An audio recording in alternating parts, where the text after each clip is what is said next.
Il permet de s'évader, de rire et pleurer et même de vivre plusieurs vies à la fois. Aujourd'hui, place au livre, sans doute l'un des meilleurs compagnons de l'été. Pour nous guider dans nos lectures estivales, Augustin Trapenard est évidemment avec nous. Et nous recevons également Aurélie Lévy qui signe un roman parfait pour se détendre à la plage, Ma vie pour un Oscar. Bonjour à tous les deux. Bonjour Louise. Merci d'être avec nous. Alors, on va commencer avec vous, Augustin, parce qu'il y a sans doute autant de vacances qu'il y a de livres. Si on part justement à la plage et qu'on va se détendre, qu'est-ce qu'il faut Il faut emporter ? le livre qu'on a, on peut pas lâcher en fait. Le livre, vous savez, on le reprend sans même avoir marqué la page, on saute dans la piscine, on revient, on se replonge dans le livre. J'ai choisi Press People de Carl Hiaasen aux éditions des Deux Terres. En fait, c'est l'histoire d'une doublure de Starlet. Starlet, elle a Lindsay Lohan. Et cette doublure se fait kidnapper par un méchant paparazzi. Ça est extrêmement drôle. Il y a de l'intrigue, il y a du suspense, quoi. Extrêmement bien ficelé, surtout dans le langage. Beaucoup de name dropping, un rythme absolument incroyable. Et très bien vu aussi sur la société d'image aujourd'hui. Ça, c'est pour si on a la chance d'aller à la plage, mais on n'a pas toujours les moyens de voyager. Qu'est-ce qui peut nous faire nous évader ? En tout cas, ce qui est sûr, c'est quand on voyage pas, on a le droit à son livre d'été, le droit de voyager même, peut-être, parce que dans les livres, c'est comme ça qu'on voyage le mieux, en inventant, en imaginant. J'ai choisi un livre d'ailleurs de Pierre Bayard aux éditions de Minuit qui s'appelle « Comment parler des lieux où on n'a pas été ». Alors, il prend pas d'exemple, il prend l'exemple de Marco Polo, il prend l'exemple de Jules Verne et plein d'autres qui parlent de livres, de lieux en fait, où ils sont jamais allés. Parce qu'on peut être un voyageur casanier, en fait, c'est la grande leçon de la littérature, les plus beaux voyages, c'est ceux qu'on invente, qu'on imagine. Et puis alors, bon, on ne choisit pas toujours avec qui on part en vacances. Si on est coincé en famille, qu'est-ce qu'on prend ? Coincé avec les enfants qui vous réveillent le matin, vous devez faire la nourriture et vous avez des activités obligées. Surtout, il ne faut pas craquer, il faut faire avec, il faut sauver la face, trouver un peu de l'amour dans la famille. Alors moi, je pense au livre de Denis Westhoff, qui était le fils unique de François Sagan, et qui vient juste de publier un livre qui s'appelle Sagan et fils chez Stock. Et c'est en fait un portrait absolument inédit de François Sagan, où on la voit humaine, où on la voit moderne, on la voit engagée, libre surtout de toutes les contraintes. C'est assez magnifique et je crois que c'était votre invité, Denis Westhoff. Et voilà, justement, Denis Westhoff, qui était venu nous rendre visite ici à France 24. On l'écoute évoquer le souvenir de sa mère et ce qu'il retiendra d'elle. Elle m'a inculqué beaucoup de principes, des principes de morale, des principes de droiture, des principes d'élégance et des principes de générosité. Voilà, ce que je retiendrai, c'est sa grande générosité, sa bonté et sa droiture morale. Et voilà la générosité de François Sagan qui aimait justement tout particulièrement Saint-Tropez. La petite ville du Sud, aujourd'hui synonyme de jet-set et de tourisme, fut un temps une place de choix pour les écrivains. Anne-Sophie Pellegris est partie pour nous sur les traces du Saint-Tropez littéraire. Premières lueurs estivales sur Saint-Tropez. Bardot a déserté la plage depuis longtemps. La star du jour, c'est lui, Guillaume Prévost, écrivain. C'est dans la librairie du Vieux-Port qu'il dédicace son dernier livre, Le Quadrille des Maudits. Et j'ai dit à mon mari, il faut absolument que tu le lises. Et alors qu'attendez-vous ? Voilà. Oula. C'est le roman de l'été. Le roman de l'été, un prix littéraire récent né sur les hauteurs de Saint-Tropez, au château de la Messardière. L'idée, établir un pont entre le monde des palaces et celui des lettres. On a réellement senti un courant de sympathie de par le monde des arts, d'une manière générale, qui a compris ce qu'on essayait de faire et qui a voulu nous encourager à poursuivre nos différentes activités. Saint-Tropez, la jet-setteuse, mais aussi Saint-Tropez, l'authentique, la muse. Écrire sur Saint-Tropez, parce que quand on arrive ici, évidemment, il se passe quelque chose. Même physiquement, on est baigné par une lumière qui est différente, on est baigné par une chaleur peut-être un peu maternelle, qui sait. Et donc, on se trouve dans un état qui est celui de l'émerveillement un peu permanent. Cet émerveillement, d'autres écrivains l'ont connu avant Guillaume, au temps où Saint-Tropez n'était qu'un petit port de pêche. En 1926, Colette achète un mast provençal qu'elle baptise la Treille Muscate. Elle a 50 ans, Saint-Tropez est pour elle une nouvelle naissance. Tant de fraîcheur, de chaleur, d'odeur, qui pourrait les décrire ? Que ce pays est beau. 30 ans plus tard, c'est Sagan qui découvre le village. Pendant des années, chaque été, elle descend à l'hôtel de la Ponche.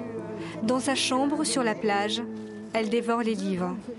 Sagan l'avait très bien vu et senti, parce que dans son petit chapitre sur Saint-Tropez, elle dit que Saint-Tropez crée des liens et crée des complicités entre les gens, comme aucun village ailleurs. Et je crois que c'est très vrai, ça. Voilà. Séduite par l'authenticité du coin, Sagan passe le mot à ses amis. Il y avait tous les artistes là, c'est Germain-des-Prés, toute l'équipe. Ils ne faisaient pas attention. Ils se confondaient avec les gens du pays. À l'époque, il y avait plus de gens de pays que de touristes dans le quartier. Avec 30 000 touristes par jour durant l'été, cette époque-là est désormais révolue. Mais malgré les yachts clinquants, Saint-Tropez n'a pas fini d'inspirer. Et de Saint-Tropez, on passe à Hollywood, puisque vous, Aurélie Lévy, vous avez donc écrit Ma vie pour un Oscar. Vous racontez la vie de Camille, qui est assez courageuse, parce qu'elle est assistante d'une grande star hollywoodienne qui lui fait pas de cadeaux. Vous avez vous-même passé 10 ans, je crois, à Los Angeles. Cette Camille, c'est un peu vous, on peut le dire comme ça ?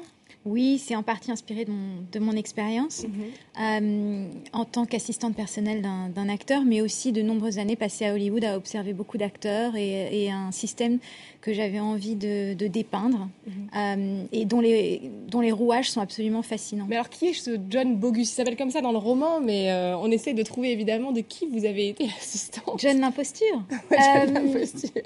Écoutez, je peux vous dire qu'il n'est pas. Il n'est pas Tom Cruise, il n'est pas Mel Gibson, mais c'est un acteur de cette stature. D'accord. Mais plus sérieusement, oui, j'ai travaillé pour un acteur de nombreuses années à Hollywood. Le personnage en question est inspiré de 3-4 comédiens, acteurs que j'ai connus.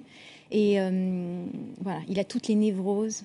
Oui, parce que ce qui est intéressant, c'est que c'est évidemment une comédie, mais c'est aussi une satire de ce monde-là qui est assez déprimant, en fait. Assez cruel et assez plongé dans un certain malaise, en effet. Oui, c'est un livre très drôle. J'avais envie d'écrire quelque chose de léger, mais il y a les personnages ont un côté très tragique dans les personnages qui sont assez seuls. Ce sont des gens qui ont tout et qui pourtant baignent dans le mal-être. Ce sont des gens qui se connaissent mal, qui sont aliénés par la célébrité, l'image, les responsabilités qui viennent avec, l'isolement qui vient avec. Et c'est un livre que j'avais envie d'écrire pour dénoncer aussi notre obsession de la notoriété. Je pense que c'est quelque chose de très générationnel, encore plus maintenant avec les outils électroniques, etc., les YouTube et compagnie.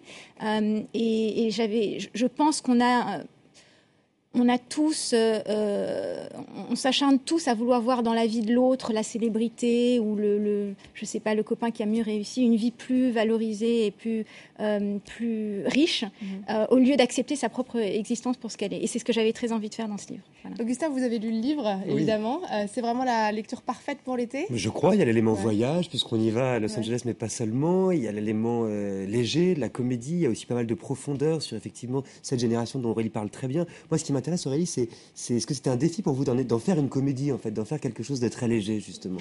Oui, c'est une comédie un peu à la... les films de Billy Wilder, c'est-à-dire qu'il y a de la légèreté, c'est très très bien écrit, il faut le dire.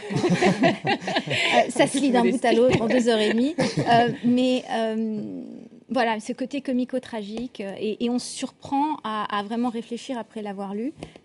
Et voilà. Vous avez préparé votre speech pour les Oscars, là, quand vous adapterez ça bien aussi. Bien sûr que j'ai préparé mon speech pour les Oscars. Un extrait. Un extrait, on vous écoute. Bon, je regarde la caméra, face caméra, voilà, j'aimerais remercier mes parents, mes amis, les enfants qui ne sont pas encore nés, l'enfant qui est déjà né, et surtout mon psy. La liste est longue. Bon, on va terminer cette émission sur nos lectures de l'été. Aurélie, vous avez un livre coup de cœur pour cette période estivale ? Écoutez, moi je vous propose de lire encore sur l'Amérique, mais un peu plus sérieux, American Spleen d'Olivier Guèze. Il a fait un voyage incroyable en Mustang à travers les États-Unis. Il s'est penché sur le Tea Party. Il a fait une enquête vraiment approfondie et très intéressante sur l'Amérique, et je le conseille. C'est très différent de mon livre, mais de grande qualité. À emporter avec soi. Voilà. Super. Augustin, de votre côté, ce sera quoi ?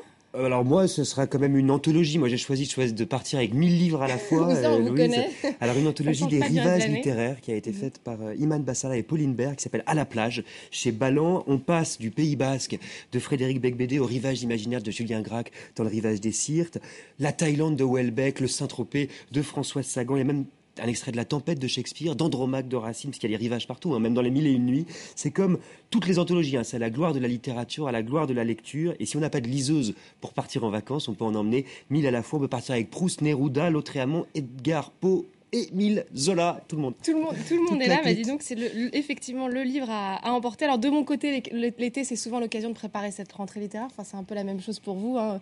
Augustin, il y a 646 romans qui sont attendus dans nos librairies à la rentrée. Et moi, celui que je prends à coup sûr dans mes valises, c'est celui d'Olivier Adam, Les Lisières, que je ne manquerai pas de lire et qu'on recevra normalement au mois de septembre.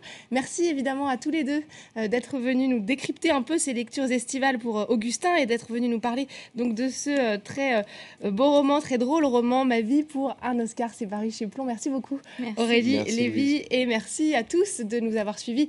N'oubliez pas que vous pouvez retrouver cette émission sur france24.com ainsi que sur Facebook et Twitter. Et d'ici là, très bonne lecture à tous.